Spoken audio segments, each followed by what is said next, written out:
More people in Tulsa are at greater risk of being exposed to meth than ever before. That's because meth labs are now much smaller and they're easier to move. In tonight's segment 2, 2 News reporter Krista Flash shows us the dangerous places that meth is turning up.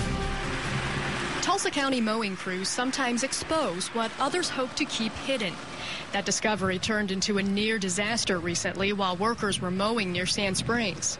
We got bottles with hoses, we got Sudafed products. One of the mowers ran over what deputies believed was a meth lab and started a fire. It's extremely dangerous. Where this one caught fire and you can see all the grass and the trees and everything out here, it would have been a major fire in just a few minutes had the passerby not stopped and got these guys' attention. Authorities say these meth dumps are popping up all over the county, and it's not just in rural areas either. Meth cooks are throwing the toxic leftovers right into people's yards, parks, and any place convenient to toss the evidence. Today's method, which uses a single container, is just as convenient to make. We found them in backpacks, people carrying around a backpack with it cooking inside the backpack that they're carrying around. So an undercover drug investigator with the Tulsa Police Department says fire is their biggest concern. It's a risk that's increased dramatically in the last few years.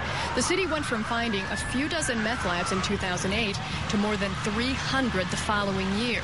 This year's numbers are expected to be just as high. Really, the only thing left to do is how much you're going to limit people's access to pseudoephedrine. And as long as people want to easily be able to obtain pseudoephedrine, I don't know that the numbers will go down. Pseudoephedrine, which is found in some cold medicines like Sudafed, is a key ingredient in meth.